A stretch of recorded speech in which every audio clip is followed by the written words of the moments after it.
sir. Let me read a letter. I don't know that I'll read all of it. It's from the GBC, Georgia Baptist Convention, and I figured I would share it with you guys if I could. And it's, I read through it once quickly, and I'll tell you what, it's quite a letter, so I don't know that I'm going to read this whole thing. But basically, dear Pastor, our Georgia Baptist and Southern Baptist missionaries serving in Georgia, North America, and across the world, join me in expressing appreciation to County Line Baptist Church for your love and your financial support through the cooperative program. I think we all know what that is. Words seem inadequate to express our appreciation for your sacrificial support of the missions and ministries of Georgia and the Southern Baptist. So there's more to it, but that basically puts it in a nutshell. So along with them, thank you guys and your tithes and your offerings and so forth. And it's good to be reminded sometimes that sterile as it seems sometimes, it's going to people, real families. And I'll tell you, it wouldn't be a bad idea eventually, and we'll work on this, to get some of those people in here and meet them. And even Trish and I had ideas about missionaries, and you know, the church we grew up in, they were all the names on the back of the wall. And we supported them. We didn't have the co-op, so we supported them as churches. You know, we supported 60 missionaries.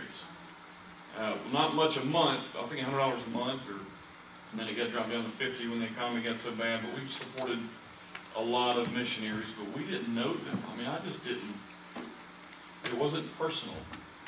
And we finally got to meet a few of them and really hang out with them, and it really changes when you're putting your money in the plate and you realize this is going to a family like me with 2 or 3 kids, struggling, these particular people in India, sharing the gospel and living off of the bare minimum. So it really makes a difference when you can really make it personal. So with that being said, let us get into our study for tonight. And I won't review the last week 8 or whatever it is. We're in apologetics. It's your first night, or if you've missed a few nights. We are studying apologetics, which is basically, in your words, what? Yeah, defending your faith, defending the gospel, explaining why you believe what you believe in a practical way. I like to vision things, it's removing obstacles from people who really are trying to get some answers. You can't reason people to salvation. God has to supernaturally grant faith. And I've never doubted that. The more I read the Bible, the more I realize how big that part is. But people come to faith in part because they reason through evidence. So it is our job, and you know, this isn't just for the benefit of somebody that you work with that doesn't believe. This is for our benefit to strengthen our faith. And if you ever do a study, and we will corporately, but if you ever individually do a study on the reliability of the Bible, just go home and Google it. And you'll find pros, and you'll find people fighting against it and people fighting for it. And you can read both. And I do. And it strengthens my faith. Not that I did not believe the Bible, but you can believe it more than you do right now. And I know that sounds kind of almost like heresy, but it isn't. It isn't. The more you read it, the more you believe it. Faith increases. So, anyway, so last week we got into a very difficult, we're going over very specific arguments for God, arguments for the existence of God. And there's 4 major ones we'll go through. We went through one last week. We'll cover one tonight. We may not finish this. And like I said from the beginning, I'm not in a hurry. I have no time agenda. We can take 2 months or 6 months or a year. It doesn't matter to me. So last week we talked about, somebody tell me, what did we talk? I've been working with teams, so I made them talk back to me. What did we discuss last week? What was the specific word? Anselm. Yeah, Anselm was the guy that came up with an argument. This one. Ontology. Yeah, ontology, the ontological argument. Now, what does ontology mean? Study of God. Yeah, well, ontology specifically is the study of existence. The study of being. Yeah, we got a philosophy student in here. That's good. That's good. I did not study philosophy. I read it, but I've thought about getting my master's in philosophy, but I read the core and I'm like, no, I'm not. I like it, but I don't like it that much. Those people are, something's wrong with them. Not you. Something's wrong with them. If you study philosophy too much, I'm telling you, it will almost drive you insane. Will it not? Yes. Because it sometimes it just goes in circles. It does. Dog chasing his tail. But the nuggets you get from it are life-changing. But man, you can get too much of it. So, and then I thought about a master's in apologetics, which I do love, but that too is just, I mean, it's just too, my head's too thick maybe for it. You know you're not going to find a fun master's degree. Theology. Bam, he shut you down. But then he's got to write all those papers. Yes, but I like writing to a point. I like writing. My son came in the other day and he's like, oh, I got to write paper. And he kept paper. And I said, well, how long is this little paper? 5 paragraphs. And I said, oh, are you kidding me? Oh. When they tell you 12 pages type, then come talk to me. Dude, I could make up 5 paragraphs about anything. I had to write 40 pages last semester. Yeah, that's too much. That's just criminal. Why would you ever need to write 40 pages? Why would a teacher ever ask you, give me 40 pages of your thoughts? That's just too much. I got to grade it. Yeah, I'm reading the first paragraph and the last one, somewhere in the middle, and then there's your grade. All right, so last week, the ontological argument for God. And when we say argument, we're not saying that you sit down and you yell and scream and argue with somebody. So philosophically, an argument is just your presentation from your point of view with the facts that you have. That's all it is. And my son's already, I'm probably going to pay for this, but I've been talking philosophically to him for years. And he would see something and say it. I would see him see an issue, and then he would, 10-year-old, he just says his opinion. And I would stop him and say, well, wait a minute, let's examine that little opinion there. Let's see where it... So now, guess who's trying to do that to me? And I'll say something, he's like, wait, Dad, if that's true, why can't you do this? And you just have something to do with what he wants. And you know what, son? I know that's a logical argument you just gave me, but I still don't care, because you're not getting it. Very logical. I'm proud of you, but you're not getting it. So it's a critical mind is what I'm trying to develop in him, and I will pay for it for a few years, and then it'll pay off hopefully. Okay, so ontology. What did we say about that? Because Anselm's thing, if you look it up, Anselm's argument, ontology, it's crazy. It's pages and pages, and it goes in circles, and people, this is the only argument I've ever studied where it says people get angry when they study it. And you almost do start to get angry because you can't quite grasp what he's saying. So we kind of broke it down in our terms, and what would, by and large, did we say was what's the question from this argument? What did it leave you guys? Do you remember at the very end? I said, this is how I view it. It is basically, if God did not demonstrate himself to us and tell us who he was, or show us, or both, where did we get our idea of God? Remember Psalms, the fool has said in his heart, there is no God. And even the fool, as he argues against God, you stop him and say, what is God? You define it. The thing that you hate and you're trying to rid your mind of, what is it? And they will start to construct their view of God. And you say, well, where did you get that view of God? Well, my parents or my society gave it to me. And then you start going backwards, regressing. Where did that society get it from? Well, they adopted it from the one before. Well, where did they get it from? Well, their mom and dad. Where did they get it from? And eventually you go back, kind of like we will tonight, to square one, and you say somebody, somewhere, somehow, either constructed an idea of a God in their mind that has lasted for a long time, or either God put it in our mind. Right? Does that make sense? So that was last week, and so tonight is this one. And it's much easier. I think it's much more logical. The cosmological argument for the existence of God. We're going to go over 4, not tonight. Ontological, cosmological, then we're going to fine-tune argument, the cosmos being fine-tuned, and then we're going to the moral argument for God. Where did morality come from? And this stuff, if you're like me, it's stuff that you may have, I've taught through this once and a half, and over and over and over people say afterwards, I have never even thought of that question. And I'm not, this isn't original with me. I'm just borrowing from other people and reading them. And when I read through this stuff, I would say, I have never, how did I not even think to ask that question? So I'm hoping some of those lights go on for us.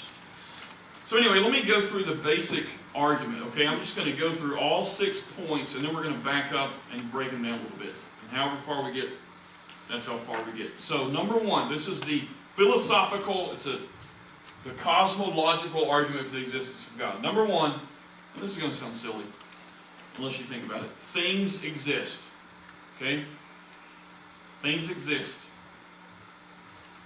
Number 2, if things exist, then it is possible for those things to not exist. Now, does this sound silly?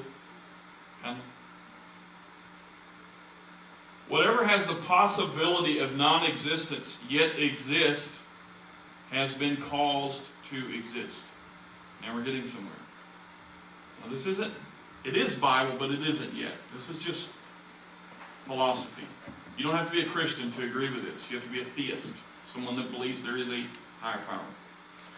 And that's what you're doing. If you've got an atheist friend at work, you're not trying to convert them to Jesus when they don't even know or believe the Bible. You're just trying to get them to the point of, look, you've got a lot to explain if you don't think there's a God, right? You're trying to get them to theism.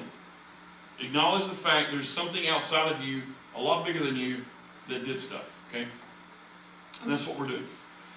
Whatever has the possibility of non-existence yet exist has been caused to exist. Keyword caused. 4, there cannot be an infinite number of causes to bring something into existence. Does that make sense? It will in a minute if it doesn't. 5, therefore, there must be an uncaused cause of all things. Is that what it says? Yeah. There must be an uncaused cause of all things. Number 6, the uncaused cause from a Christian worldview must be God.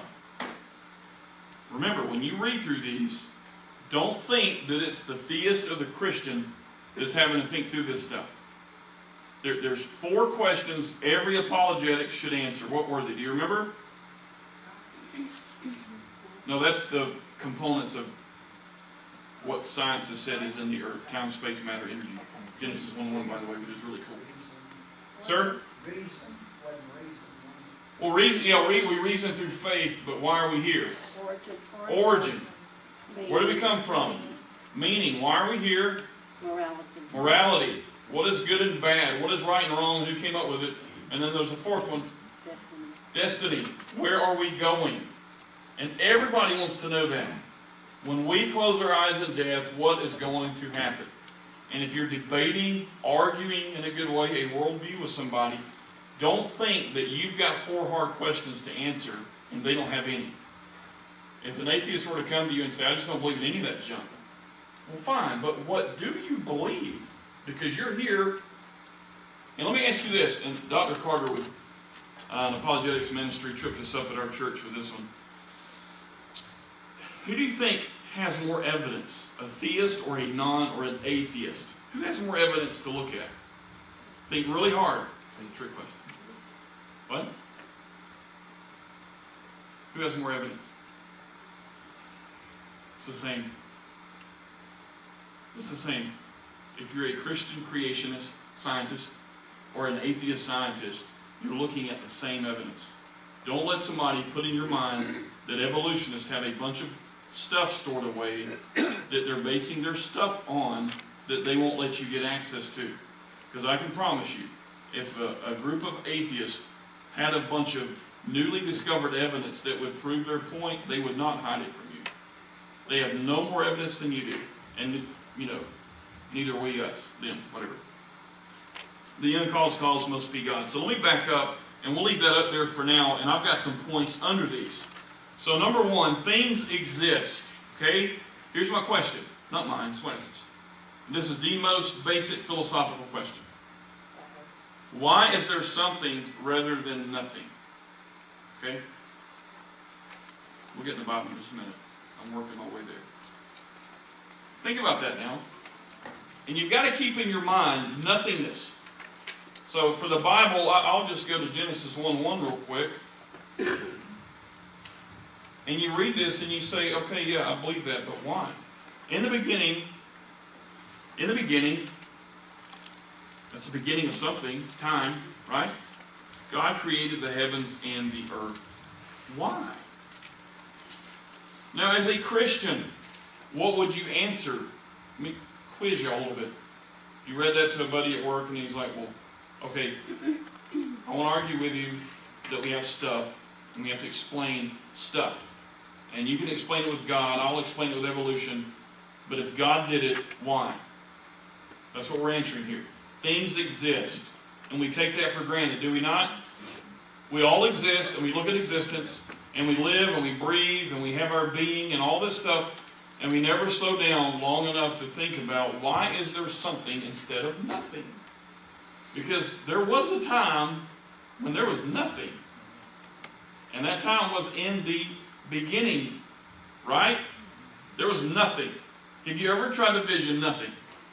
Because I did this at Pleasant Hill, and we're going through this, and I'm telling you, it's 35, 40 teens, and I said, have you guys ever thought about God created the heavens and the earth, and what was that like? Where did it come from? And somebody said, yeah, everything, it was just like a big mass of stuff and darkness. And I said, no, whoa, whoa, whoa, whoa, whoa.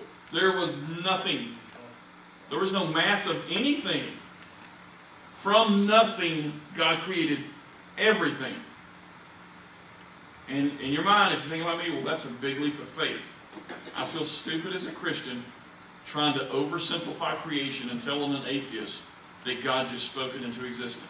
But let me remind you, He's got the same bunch of evidence you do. He's got the same earth that you do to look at. He too has to explain where that come from. And an uncaused first cause did it, or it's here completely by accident, and it came from what? Where did it start? Everybody has to explain the beginning. Everybody does. Okay, so keep that in mind. It's not just us.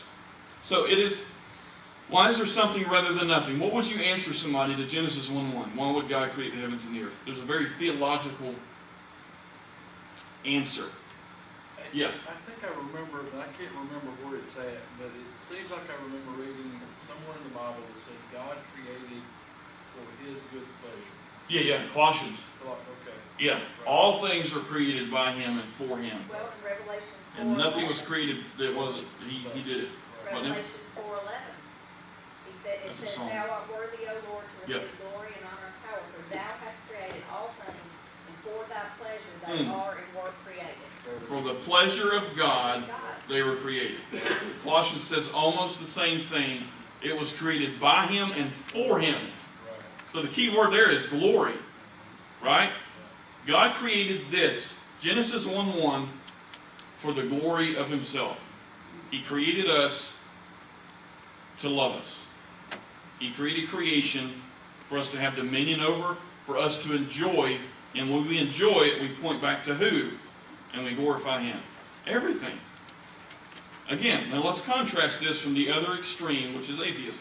I'm not picking on them if you're, surely not, but if I have had atheists sitting in when we talked about this, 2 of them, and I had to look, I'm not picking on you, it's just the other extreme. Theism, a lot of religions fall under theism.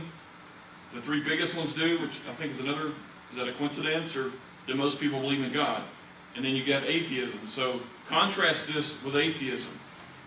We say that God created all things, He created all things for Himself ultimately, but also for our pleasure as well. Creation, for us. It's not for Him, it's for us. And they have to answer the same question. So they ask you, why did God, Genesis 1:1, why? Well, because He wanted to. And He wanted to glorify Himself, and He wanted to have pleasure in His creation, and He wanted others to have pleasure in His creation and glorify Him after they had pleasure in His creation. So you look at the atheists and say, where did this come from and why? Can I tell you something? There's no answer. It's accidental. Now let's go to purpose. What's the purpose in evolution? It's accidental. That's their origin. Accidental. Next comes purpose. If it's an accident, is there any purpose? There's none. Then you go to right and wrong. You see where this is going? Morality. if there's no origin other than an accident, then there can't be purpose. And they will tell you that. There is no purpose. What's right and wrong then? Somebody answer that from an atheistic point of view. Is there a right and wrong? It's all relative. There isn't. There isn't right and wrong if there's no purpose to you being here. If you're an accident, and all of you are accidents, and I'm an accident, then the strong will survive, and might makes right. So if I'm bigger than you, and faster than you, and stronger than you, I'm going to come get what's yours. And there's no wrongdoing. Because you're an accident. I'm just a stronger accident than you, or you me. Does that make sense? So the 4 questions that a worldview answers, they're huge. And the first one, the biggest, because they all flow out of that first one. What is the origin? Okay, so why is there something rather than nothing? That's just something to go down and lay your head down at night and say, why? Why am I here? Why am I here? Number 2. This is a weird one, but it's true. It is possible for those things to not exist. Kind of covered that already, right? If things exist, and we'll get to how they existed, if they exist, then they had a beginning. Now, if you're an atheist, would you agree with what I just said? Everything had a beginning. Think about their their explanation of how we got here. What is it? 2 words, starts with a B. Big Bang. Is that a beginning? Is it? Not really, because it had to be a bang of something. But they don't give you credit for that because they can't tell you where the energy and mass and all that came from. But is the Big Bang a beginning of the creation of the universe? It is. So even with an atheist, they are having to admit what we already believe. That if things exist, it's possible that they didn't. And when we look at the evidence of the universe and it's aging and it's falling apart, even an atheistic scientist will tell you that things were once better than they are now and they are unwinding. That's according to atheists. There's a scientific law involved there. Does anybody know what it is? Things are progressively getting worse. They're de-evolving. Second law of thermodynamics. The law of entropy. Do you remember what that is? Decay. It's getting worse. That's a scientific law held by Christians and non-Christians alike. Does that fit with what God says about this earth? It says this world is waxing worse and worse. In every way. The creation groans, doesn't it? So, number 2, it is possible for those things not to exist. Okay, number 3, whatever has the possibility of non-existence, yet exists, you see where he's going? Has been caused to exist. Now keep in mind nothingness. Keep that in mind. Nothingness versus creation. If you can imagine nothing, which is really hard to do, and if I can, what gave me the brain to imagine nothing, which is where I think I came from if I'm a non-theist? Does that make sense? Where did I get the brain power to imagine in my mind what it was like before we all accidentally got here? Isn't that crazy? It's absurd. Philosophically, it's absurd. It's a big word. Okay. This is under number 3, something cannot bring itself into existence, since it must exist in order to bring itself into existence, which is illogical. Okay, so let's have the video now if we could. Do y'all remember spontaneous generation? Think of the word. Don't let me complicate it. Spontaneous, what does that mean? You ladies are dating your husbands and you're hoping they're going to be spontaneous. Just come up and just do something, right? Spontaneous. What does generation mean? What is regeneration? Christian term, regeneration. The new birth. So generation is birth, right? Life and birth.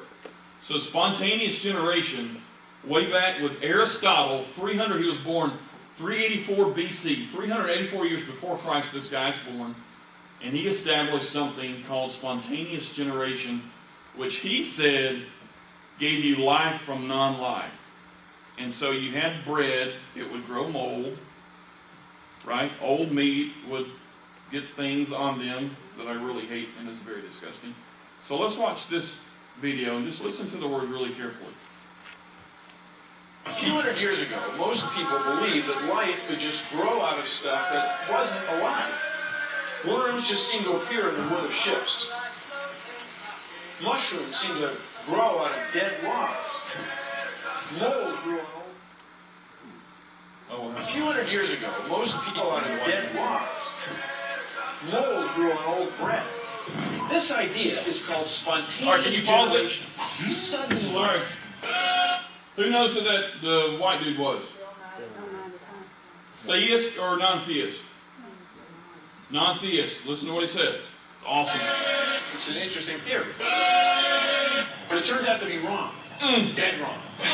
See, a French scientist named Louis Pasteur showed that all life comes from other life. Pause that, please. He boiled... Sorry, Chuck, I'm going to drive you nuts here. All life, did you hear what he said? Comes from non-life. That's what they're trying to prove. broth, soup, in a bottle to kill anything that might be living inside. He fitted the bottle with a long neck so that nothing from the air could fall into the soup. And sure enough, nothing grew inside. But when he took the neck off, things started to grow. Mold and bacteria, all kinds of stuff. See, there are things in the air that are at a stage of their life cycle that's invisible to us. When they fall into soup or on a piece of fruit or on a piece of old bread, they can grow big enough for us to see. All life from life. Omne, we will... Whoa. Pause that, please. What did he just say? He's not even a Christian. He's not even a theist. And he just said, all life comes from... But he's an evolutionist. Okay, go ahead. So we used to say.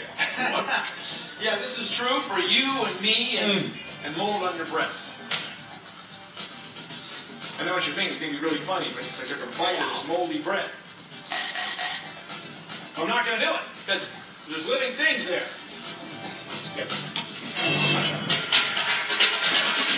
All right, that's good. Gracias. Enough of the video. Thank you, sir. Hey, did y'all catch his words?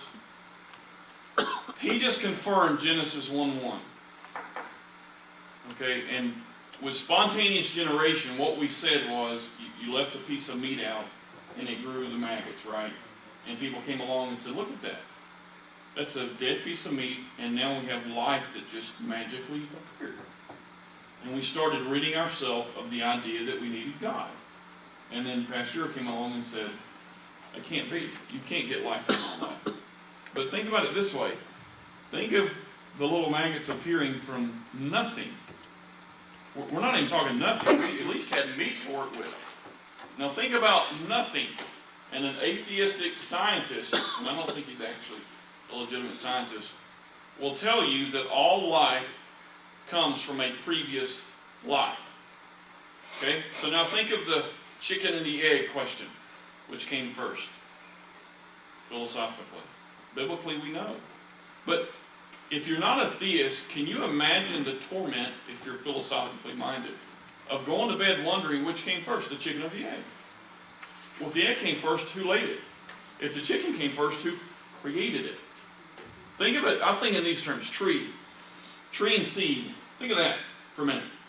So number 4, there cannot be an infinite number of causes to bring something into existence. Would y'all agree with that? We'll be finished here in a minute. Genesis 1:1, in the beginning, God created. God created. God did. There's 5 things that scientists tell us are present right now on the earth. Space-time, 4 things. Space-time, matter, and energy. In the beginning, time, God created energy. I took energy. The heavens, space, and the earth, matter. All in Genesis 1:1. So number 4, you can't explain away a tree by saying that it came from a seed.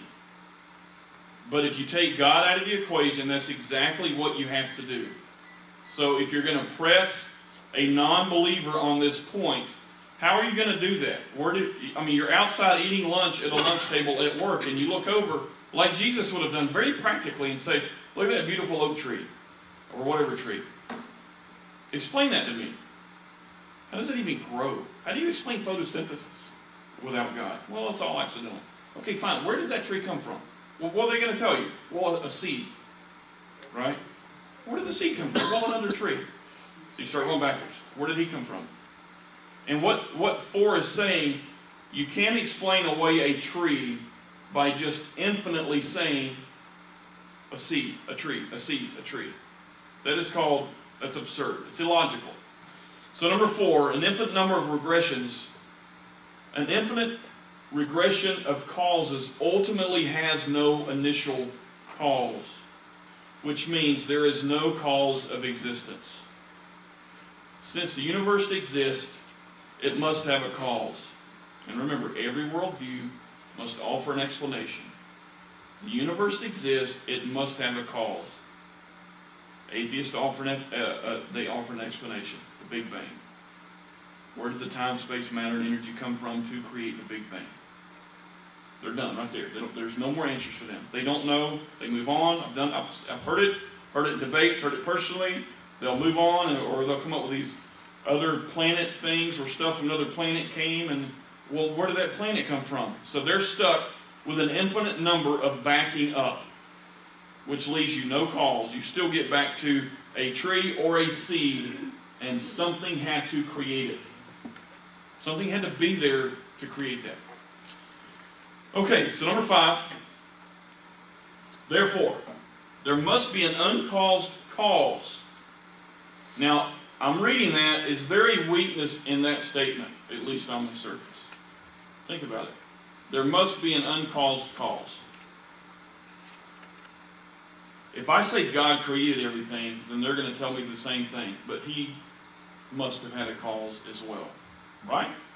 That's a fair statement. Yes, it seems that God would have needed to have a cause. But who created him? Would have had to be something greater than him. He claims he wasn't created. And this is what a young kid told me one time. See, he's 18 years old, very smart. He said, well, if creation had to have a cause, then God did too. They're both the same thing. Half of your point is right. It seems that everything needs a cause. But if God is who he says he is, he has intelligence. Creation does not. Right? Does that make sense? Okay. All right, so go to Isaiah if you would, and let's just read what God says about himself. And I'll read number 5 while you go there. Isaiah chapter...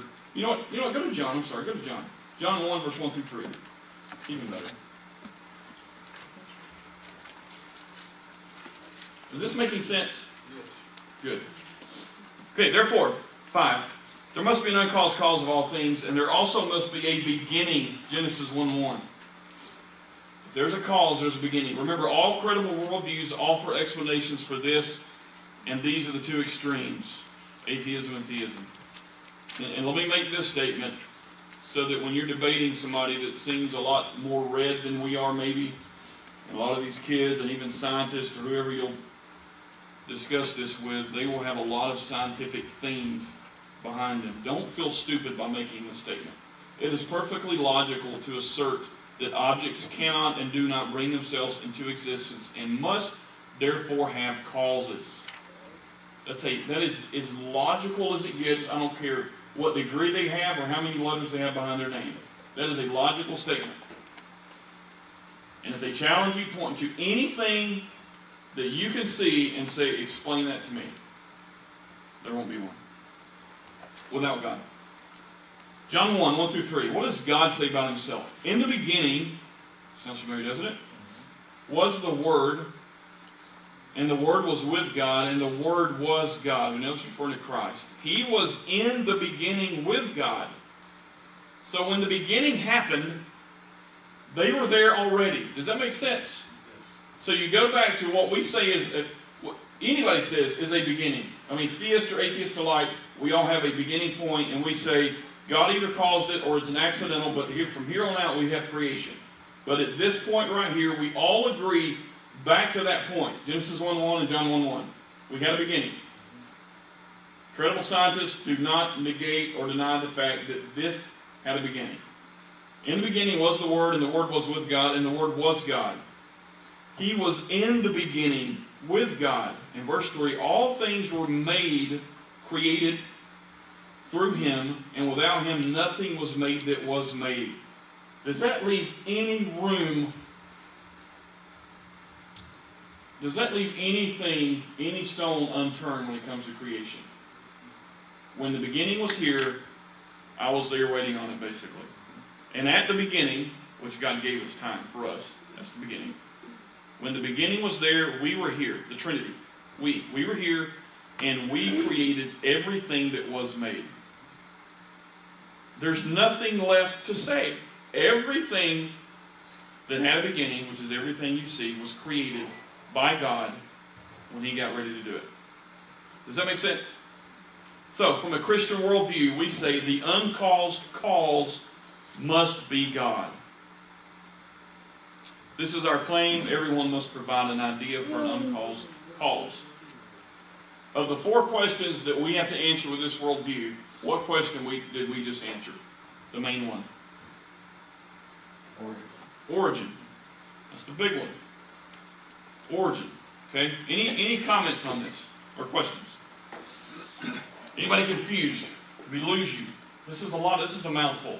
It's caused me to think of something because most everybody I've ever talked to have all agreed that something happened, a spark happened that hit some kind of organism that was in water. Well, first of all, I'd have to ask where the water came from. Right. Okay. But I never thought about it quite this deeply before. But they said, and then that whatever sprouted legs and come out and walk. Okay. Right. Let's say that is possible. But they're also telling me that from that same spark, it divided and created trees, it created grass, it created insects. That is absolutely more ridiculous than I've ever thought of in my life. Because we haven't done it since.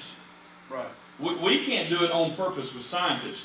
And what they're saying is it happened with nobody there by accident. Right? Is that where you're going? I've only thought about, I guess if you will, the mammal side of that.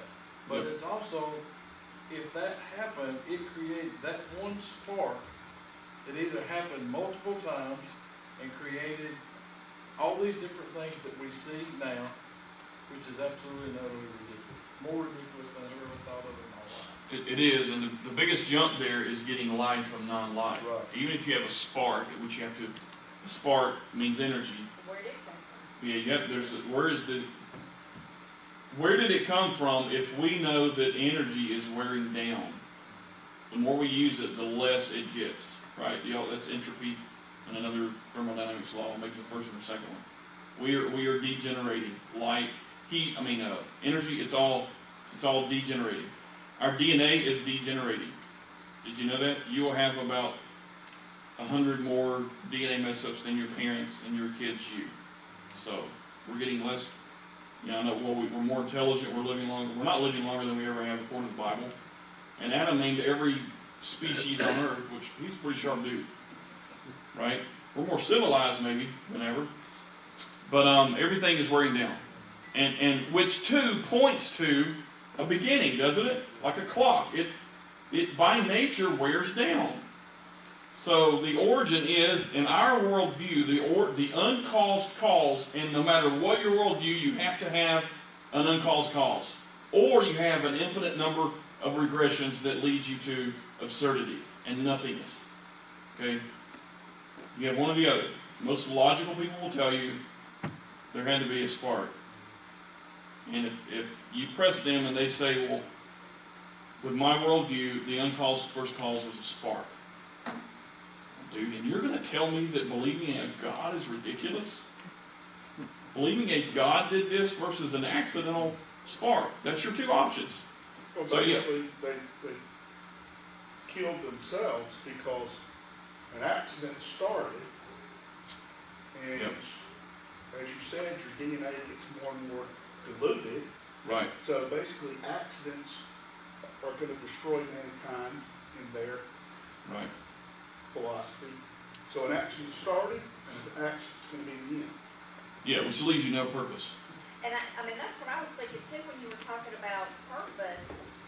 I'm thinking from an atheistic worldview, if everything is just an accident, Yep. then there is no meaning. And I Scary. think what a horrible, miserable existence that has to be, to not believe you really, truly have any kind of meaning or purpose, which means you don't believe you have any value, and that's got to be absolutely miserable. And it's ironic that the extreme, the atheist type, you know, whatever, people that worship nature and whatever, they're the ones that will push for self-esteem and self-this and that. And like Marco Rubio answered the other day when the guy got up and said, I don't know if y'all saw this, we're afraid we're hiring a pastor here.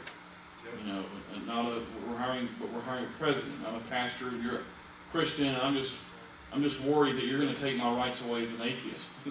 And Rubio, in a really nice way, said, if there's no God, you don't have any rights anyway, so I don't know what you're worried about. But, no, I'm not. And I thought, man, that's a really quick answer. And a really good one. Really good answer. And I'm not endorsing him, I'm just saying I was very impressed with that. So, any other thoughts on this? That's all I have as far as my notes. This is our origin. Genesis 1:1 has all of science in it. And the only argued part, and we'll say this over and over, okay, Genesis 1:1, I'll read it again. In the beginning, time, okay? God created, that's energy, heavens, that's space, and the earth, that's matter. The only wild card there is the initiator, which we say is God. In the beginning, God did all the other. Okay, if you go non-theistic here, or atheistic, in the beginning, which they still have, a spark created the heavens and the earth, or something that we don't know. So, they're not so far off of Genesis 1:1, except for our uncause first cause is God, and theirs is an accident. Ours has purpose, theirs does not. So I'll say this like Ravi Zacharias did, and he got yelled at because the guy thought he said something different. And I'll say it the way he said it. An atheist has no right or rhyme or reason to be moral. And the kid jumped up and said, you just said all atheists are immoral. Not what he said. An atheist has no reason to be moral. Does he? None. Other than, well, it benefits society. A kid stood up and asked Ravi Zacharias one night, why are you so against relativism and all this? You know, why can't we just all decide our own good and evil, and why can't we all just figure it out for ourselves and not have to have Christianity? And he went through this big spiel about how Christians are running everything with their absolutes. And the kid sat down, and Ravi Zacharias asked him one question. Son, yes sir, do you lock your doors at night? Yes sir. And everybody just started laughing. He said, I'll tell you why I don't believe in relativism. If I live next to you and you don't lock your door and I want what you have, I can come get it. And the kid said, that would be wrong. He said, it might be for you, not for me. So that kid had absolutes. He locked his doors, didn't he? And the point is, he didn't really believe what he said he believed. Like with the presidential candidate that wants to share all of our money. If he'll start with his, I might listen to him. But he's not going to share his. He's not going to give his away. And none of them are. Any other questions on this? Confusions? Thoughts? No? Concerns? Is it making sense? If it doesn't, please tell me. Because this is a lot, it's a mouthful, it's a lot. It's a lot to think around. All right. 5 till 8. I might start choir practice sometime. All right, I'm going to close this out. Lord, I thank you for this day. I thank you for intelligent men such as Ravi Zacharias and so many others, William Lane Craig, and so many more that you've given the intellect to battle intellectually with non-believers and to point things out that people like me may miss, that I can latch onto and read and learn. I pray, Lord, that we would be sparked, maybe like never before, to open our Bible and just read what it says about you, about our origin and our destiny and everything in between. Pray that you keep us safe the rest of the week. In Christ's name.